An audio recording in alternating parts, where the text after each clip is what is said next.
The second wife, hidden in the cellar for decades, a Lakota chief opened the door at dusk. The trapdoor had an iron ring on it. I remember the feel of that ring more than almost anything else from those years, the cold of it in the morning, the grime that worked itself into the whorls of my thumb, the way it sat flush with the floor so that a man walking through my house in the dark would never know it was there. I had built that into the floor myself, traded 3 good horses for the iron hinges, told the blacksmith in Bismarck they were for a smokehouse door. He didn't ask. Men in that country didn't ask much, not in those years, not when they knew asking might put them adjacent to something they didn't want to be adjacent to. This was 1871. I was not a young man even then. My name does not matter for this telling. What matters is that I was the son of my father, and my father had been the son of his father, and back through the generations we had been men who held things together, held the band together, held the treaties as long as they could be held the land in our hands like water knowing it was leaving but holding anyway. I had led hunts. I had spoken at councils. I had stood on the ridgeline above the river in the cold early mornings when the mist came off the water and counted the horses and felt the specific weight of being responsible for living things. I had buried my first wife with my own hands and wrapped her in the best robe we had and stood at the edge of the bluff in the cold and said the words that needed saying. That was 1864. After that I was a man with a title and a hollow in the center of me. My sons were grown by then. My daughters were married into other bands. My lodge was quiet in the way a lodge goes quiet when the woman who kept it warm is gone, not the quiet of peace but the quiet of absence, which is a different thing entirely. You come home to a place and the fire is there and the food is there, and a man learns to keep himself in firewood and food well enough. Those are not hard things, but the aliveness of a place, the fact of another person moving through the same air you move through, that goes with the woman, and no amount of managing for yourself brings it back. Her name was Winona, my first wife. I will not spend long on her here because this is not her story and because some things a man keeps. She had been 27 when she died, of the fever that came through in the winter of '63 and took 3 others from the band as well. She had been sick for 12 days and I had been present for most of them, and there is nothing I can tell you about those 12 days that would be useful to you. I sat with her. I did what could be done. What could be done was not enough. That is the whole accounting of it.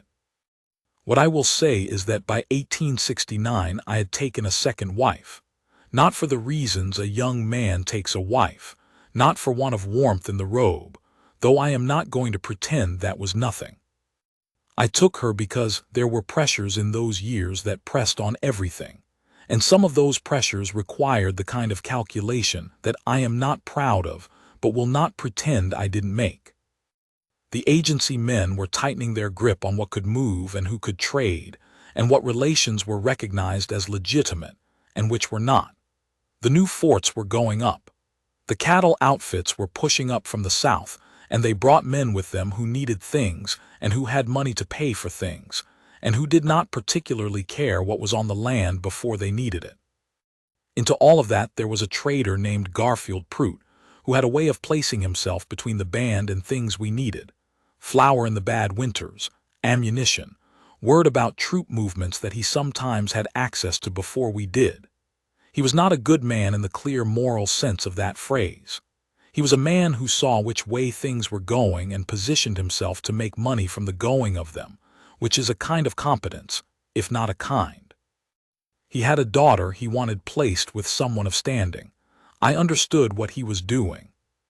A daughter married to a Lakota chief was a thing that could be leveraged in multiple directions.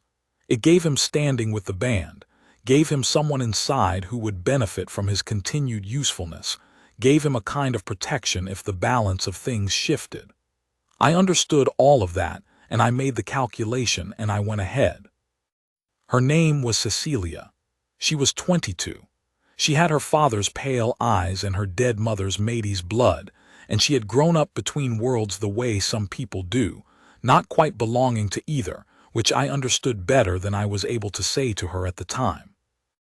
She had been educated, her father had seen to that, not from generosity but from the same calculations he made about everything. And she spoke English and French, and she was trying to learn the language of the band, on her own, from what she could gather. She had taught herself to read in 3 languages before she was 15. She told me that once, without particular pride, as though it were simply a fact about herself, which I suppose it was. I want to be plain about what I did. I married her in the way of her father's church, with a missionary present, because that made the thing legal in the eyes of the men who were deciding things, and I kept that marriage secret from my people. Not entirely. There were 2 or 3 who knew, men I trusted with my life, and I told them what I told myself, which was that the time was not right, that when things settled I would bring her forward, that this was a temporary arrangement required by temporary circumstances. They accepted that.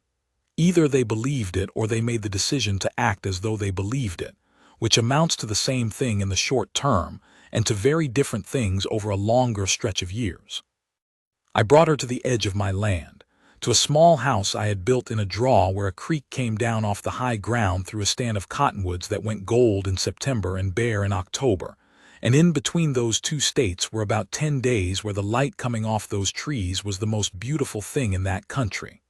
The house was solid. I had built it to be solid. 2 rooms, good windows, a stove I'd paid too much for, a loft where the heat pooled in winter. And the cellar a dugout below the main room, accessed by the trapdoor with the iron ring, dry enough most years, with a ladder and a lamp hook and a shelf she could put things on. She had the run of the house. I want to be clear about that, though I know what it sounds like and I know what it was. The cellar was not where she lived. The cellar was where she went when men came.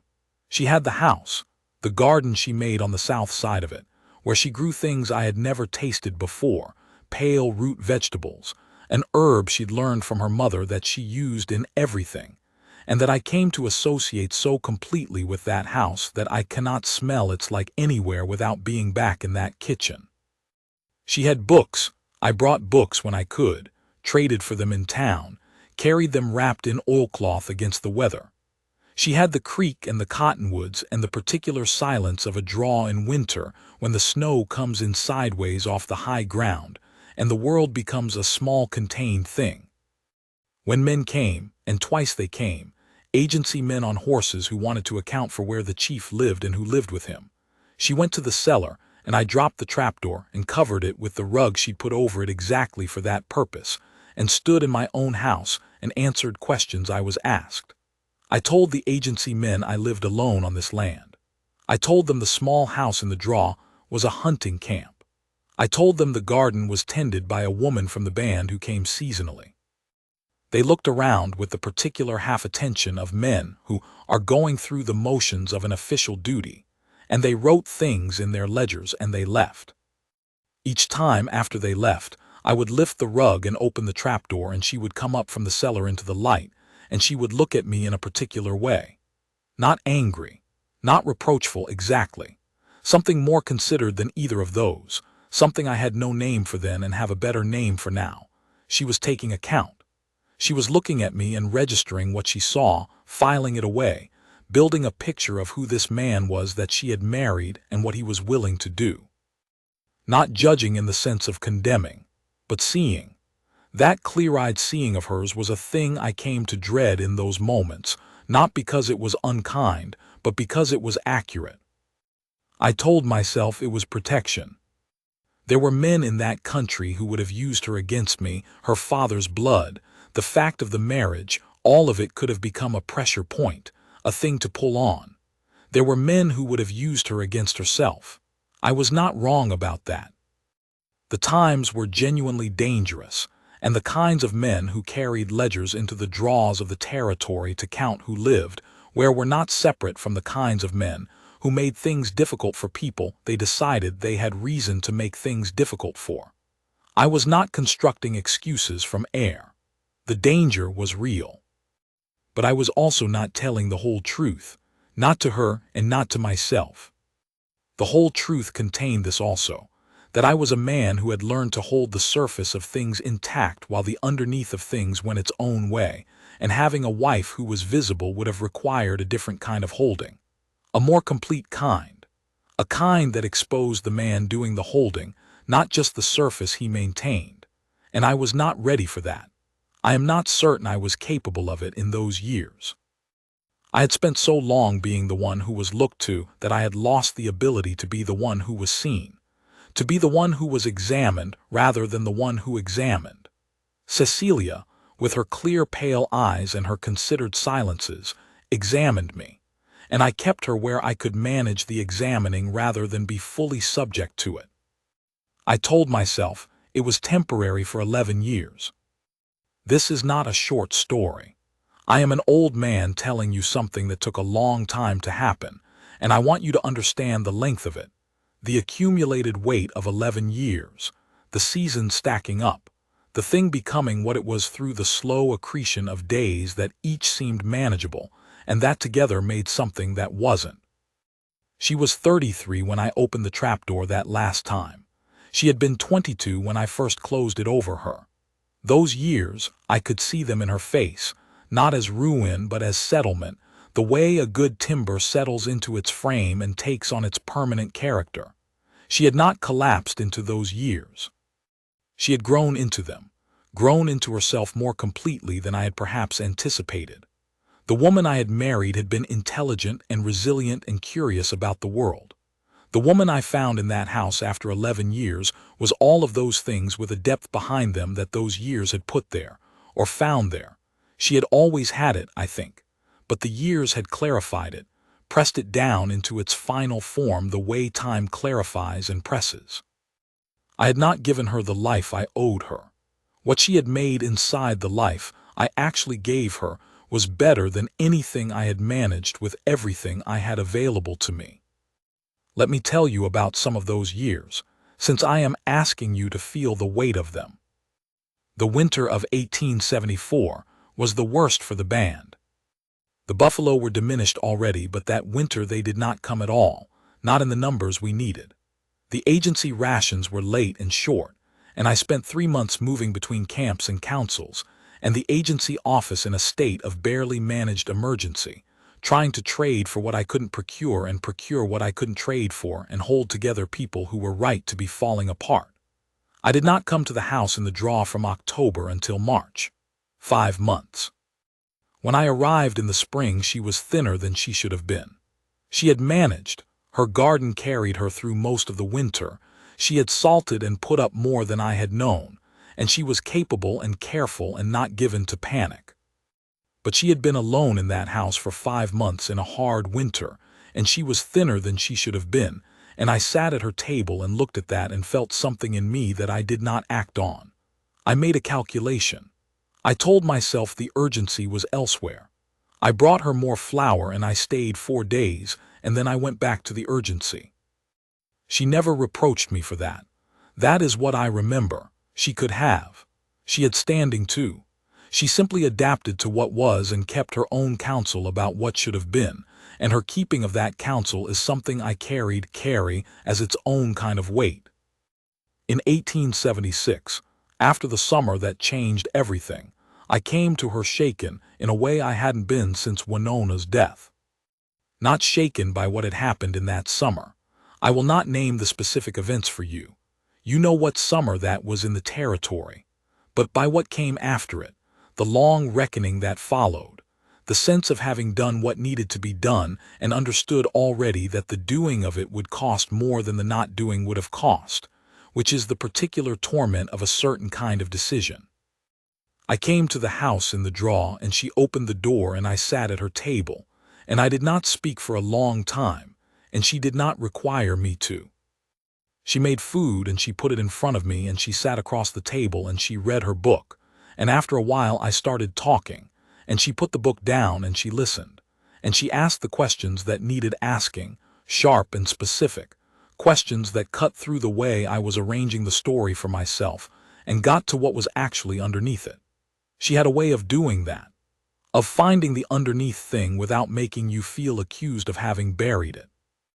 I told her things that night that I had not told anyone, Not because I had decided to trust her, I had decided that years before, but because the things were finally finding their own way out, and she was the only person in my life I could say them in front of. My council I led. My sons I was father to. My band I was responsible for. She was the only person around whom I was simply myself, and that was both the most important thing she gave me and the least I could acknowledge, because to acknowledge it would have been to acknowledge what I owed her, and I was not ready for that accounting. She was 30 in that year. 30 years old, her best years happening inside a house in a draw, her world bounded by the creek and the cottonwoods and whatever I brought her from outside it. And still she was the most complete person I knew. Still she had more inside her than I had room for. Still she was curious about plants and weather and the history she read in her books and the way light moved over the ground at different hours. She watched things. She took careful note of what she watched. She was building a picture of the world from a narrow window, and the picture was more accurate than most of the pictures built by people with full access to the horizon. By 1882 I was sick. Not sick in the way of the chest fever that was moving through the camps. I had some of that too, a cough that I'd had since the previous winter, deep and wet, that didn't go with the warm weather the way a cough should. It was the kind of cough that settled in and made itself at home, and you started to understand that it was not a visitor. But the sicker thing was the other. The thing men don't name because naming it would mean admitting it was real. I had lost the thread of why I was still trying. My people were on agency land. The hunts were gone. My sons were scattered. One had gone north, trying to maintain something of what we'd had in the old way, which was becoming impossible but was at least a thing with dignity in it. One had gone onto the agency rolls, and I understood why and didn't forgive myself for understanding why, for seeing his reasoning and accepting it rather than telling him it wasn't right, which would have been a lie.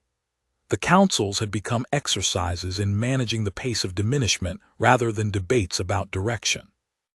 I was 51 years old, and I was the chief of a thing that was becoming smaller in every dimension, and every agreement I had made, every calculation, every accommodation, every time I had told myself that I was choosing the strategic retreat rather than the noble ruin, had brought us here, and here was not where I had been trying to go. I had a word in the language of my grandmother's people. She had been from a band further north, people who spoke a related tongue, a word that means something like, the man who holds the canoe steady while everyone else crosses. That was how I had thought of myself. That was the story I had told myself about every compromise, every secret, everything I had done for reasons I could articulate and dressed up in the vocabulary of strategy. But by the fall of 1882, I was beginning to understand that sometimes the man holding the canoe steady is not saving the people crossing. Sometimes he is just keeping himself from having to admit that the canoe is going nowhere. I came to the house in the draw in October. The cottonwoods had gone gold, that particular gold. If you have ever seen a cottonwood in October, you know the one, almost artificial in its brightness, as though the tree is spending everything it saved all year in the last 2 weeks before the cold comes. The creek was low. You could hear it but barely, just enough to tell you it was still there. I had been on the road for 3 days, and the cough had woken me both nights I'd been on the trail, and I was thinner than I had been in the summer, and I had put on my grandfather's coat when I left camp, an old coat, too big for me now in a way it hadn't been, and I didn't know why I had put it on except that some part of me had needed to be inside something that had belonged to something larger than what I currently was. I got down from the horse, and I stood in front of the door. I could not lift my hand to knock. I stood there long enough that the horse got restless and turned in a circle, and I had to step forward and settle him, one hand on his neck, which is a thing you do without thinking after enough years on horses, and when I turned back to the door she was standing in it. She had heard the horse. She always heard the horse. I have thought about that over the years, how she lived in that house alone, and the horse arriving was the signal that the world outside had sent something through. How she must have come to the window when she heard hoofbeats all those years to see if it was me. what it was like to hear horses that turned out to be the agency men, what it was like when months passed and no horses came. She looked at me in the doorway. I looked at her. She was wearing a dark dress she'd made herself. She'd gotten good at sewing over the years, her hair loose because she was inside and hadn't known she'd be seen. The light was behind her, that October dusk light, long and low, coming across the draw in that sideways way it had. She looked at me, and I could see her taking account the way she did, the careful noting of what she saw, and what she saw was a man in a coat that didn't fit him any more, thinner than he had been, standing in her yard having not knocked, and I watched her face make the decision about what to do with what she saw. She said, "Get inside."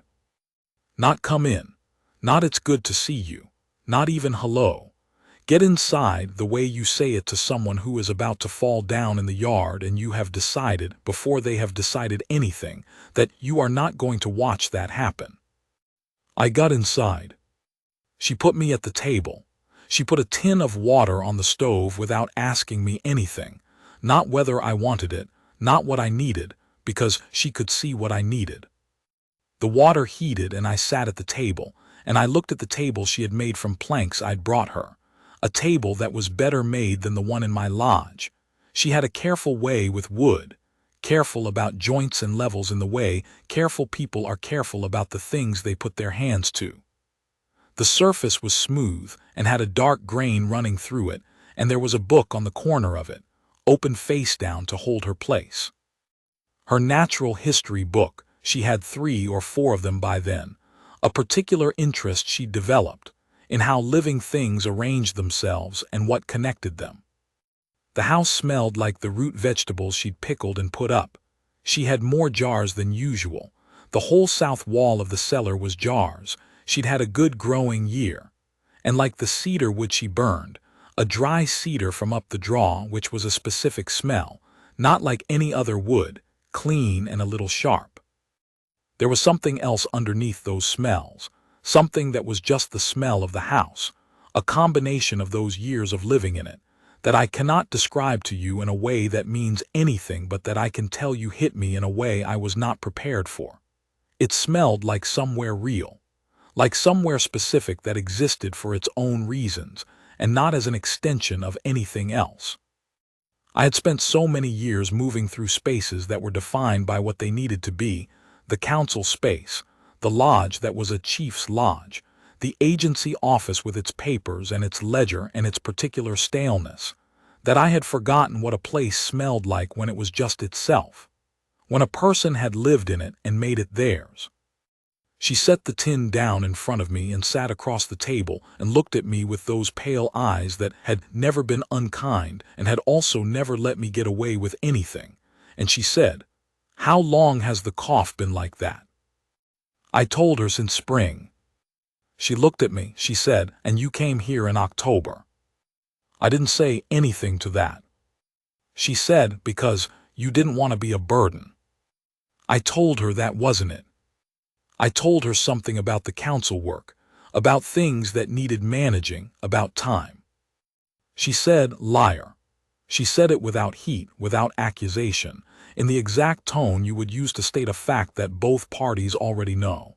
She said, "You came because you ran out of places to not be sick." I sat with that.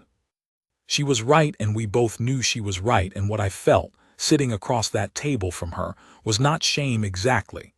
The shame was there, but it was familiar by then. I had been living alongside it for years, but something else.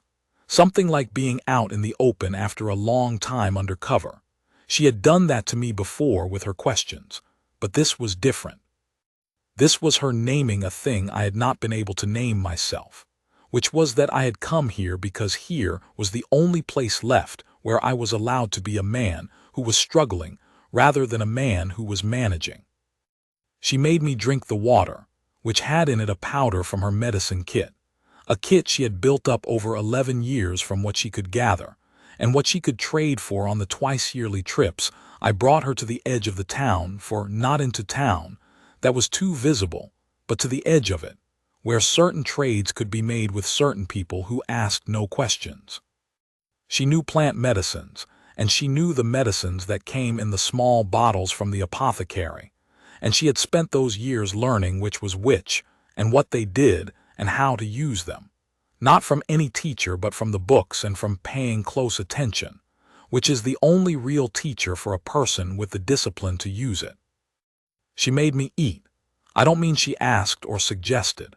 She made me eat. She set food in front of me and she stood there and I ate it, and the eating of it, good food, food made by someone who had paid attention to what was in front of her and put care into it. The eating of it was something I felt in a part of me that had been cold for a long time. When I was done, she cleared the plates and came back to the table and sat down. She folded her hands. She looked at the table for a moment, then at me. She said, "I'm going to tell you something, and I need you to hear it." I told her I was listening. She said, "I'm done with the cellar." I looked at her. She said it again. Flat, clear, no anger, no ultimatum in the dramatic sense, just the statement of a fact she had arrived at. She said, "I don't mean I'm leaving. I've thought about leaving, you should know that. I'm not going to pretend I haven't. But I'm not leaving. What I'm done with is being kept. You can tell whoever you need to tell whatever you need to tell them. I will be here in this house, and I will be your wife, and people will know it. If that causes you problems, then we'll deal with the problems together. But I won't go through that trapdoor again.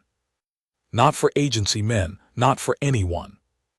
I want to tell you I said something worthy of the moment. Something clear and full and equal to what she had just done, which was to take 11 years of silence and fold them up and set them down on the table between us. I didn't. I sat there in my grandfather's too-big coat, sick and thin and 51 years old, and what came up in me was not language. What came up was something I hadn't felt in so long I didn't have a word for it. Something underneath the shame and underneath the recognition and underneath all of it. Something that was simply the feeling of being seen in full. Not the chief. Not the strategic mind. Not the surface I maintained with such effort. The man who had put his wife in a cellar and told himself reasons for 11 years. The man who had come to this house in October because he had run out of places to not be dying in. The man in the coat that no longer fit. She was looking at me and she was not angry. That is the thing I keep coming back to even now. She was not offering forgiveness, not in those words, not right then.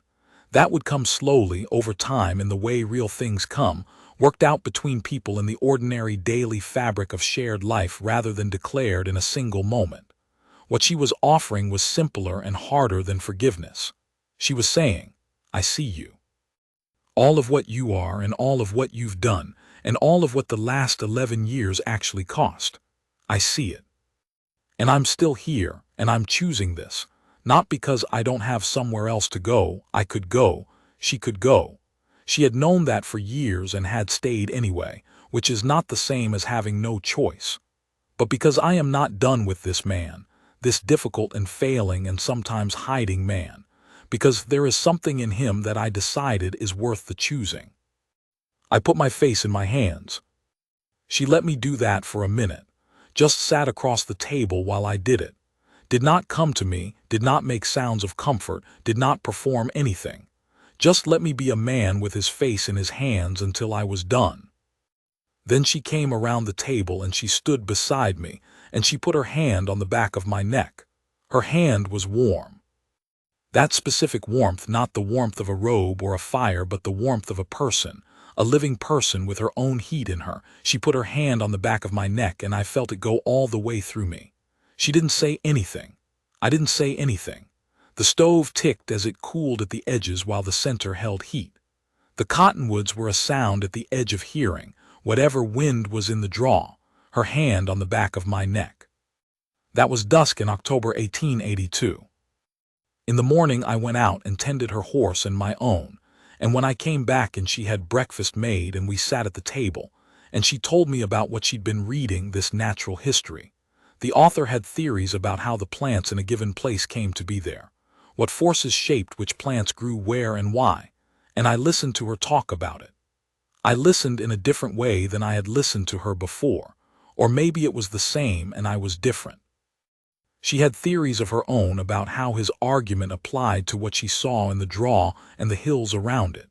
She had spent 11 years watching this specific piece of land, and she had things to say about it that the man in the book had not had access to. I listened to all of it. The cough was still there but smaller, or I was larger than it for the first time in months.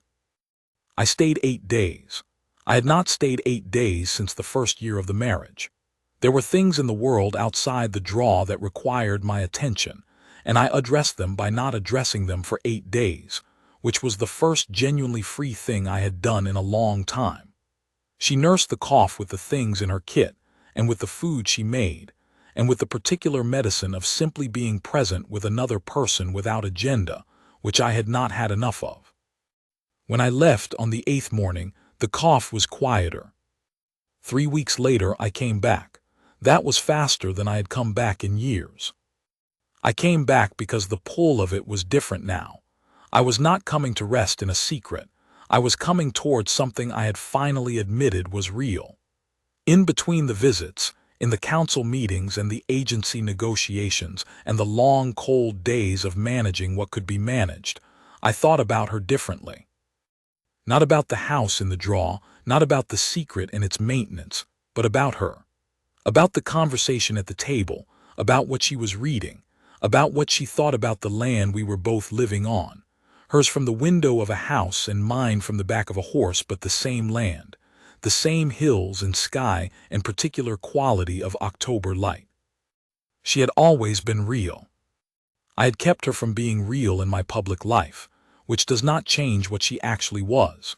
But I had also, I understood now, been keeping her slightly unreal in my own inner life, keeping her in the category of the secret, the maintained thing, rather than in the category of the person I actually knew.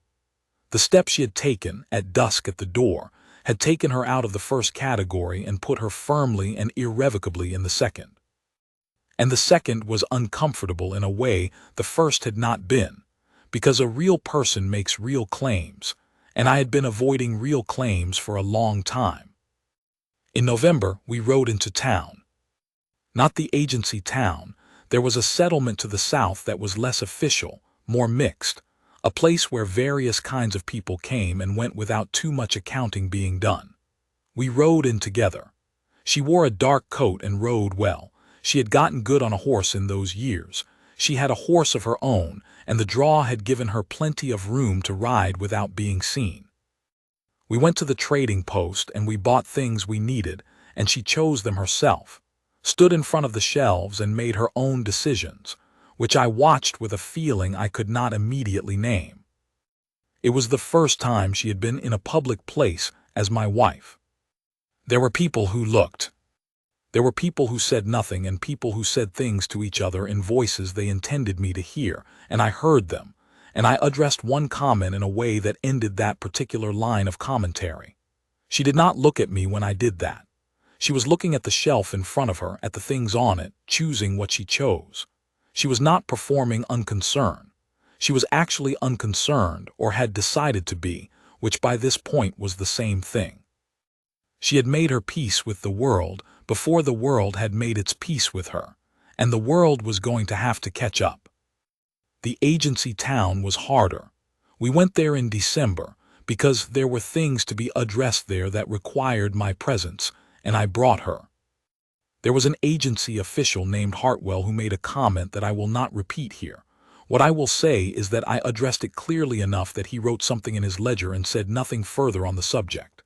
There were men in my own band who were surprised, some who were less than that, some who had opinions they expressed to me privately, and to those I said, "This is my wife, and I expect that to be understood."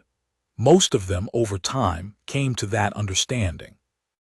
The ones who took longer are not worth your attention or mine. Through the winter I came as often as I could, which was more often than before. The cough stayed with me. It was going to be a long-staying thing. I had accepted that, but she worked at it steadily with her medicines and her knowledge and her refusal to treat it as something to be managed around rather than addressed directly. She had me drinking things I would not have drunk for my own benefit but drank for hers because she stood there and waited. She made me sleep when I would have gotten up. She told me what the body needs when it is diminishing, and her telling was not abstract. It was specific and practical and based on what she had learned over years of paying attention to what she saw. Spring came. The cough eased with the warm weather more than it had the previous year. By June it was quieter than it had been since the winter it started. I am not saying she cured it. It came back some winters, and I still have some version of it now, but it came back smaller, less certain of itself. She had done that, with her medicines and her watching and the particular stubbornness she brought to anything she decided to address. I want to tell you what I understood in those months, working itself clear over the spring, that I had not understood before, or had understood with the front part of my mind, but kept at a distance from where I actually lived. I had made her hide because I was afraid of what it would cost me. Not her. Me. I had dressed that up in protection and strategy and the real politics of a terrible time, and those things were real. The danger was real, but they were not the whole truth. The whole truth contained also this, that a chief is a man who is looked to, and a man who is looked to learns to manage the looking, to control what is visible and what is not, to present what needs presenting and keep private what needs keeping. And over the years of doing that, of holding the surface intact while the underneath went its own way, I had extended that management into places that did not require it. Into places where it was just habit, the habit of a man who could not stand to be in the open. Cecilia walking moon in her house in the draw had been a thing I held in private for private reasons. And the private reasons were real, but they had stopped being the whole story maybe 6 or 7 years into it. And the habit of privacy had continued on its own momentum, as habits do, past the point where the original reason had lost its force. What she did, standing in that doorway in the dusk of October 1882, and saying I am done with the cellar, was refused to be held in reserve.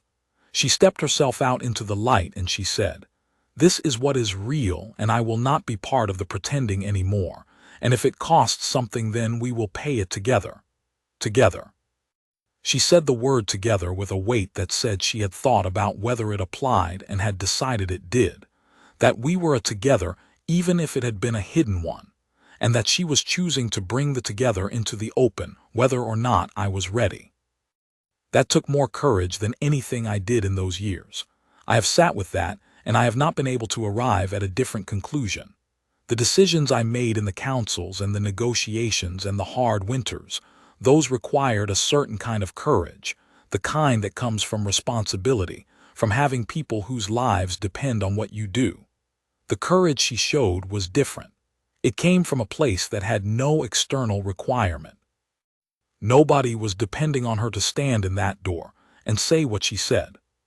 She did it for herself, for the truth of what was real, for a man who had hidden her for 11 years and who did not have the argument that she owed him anything.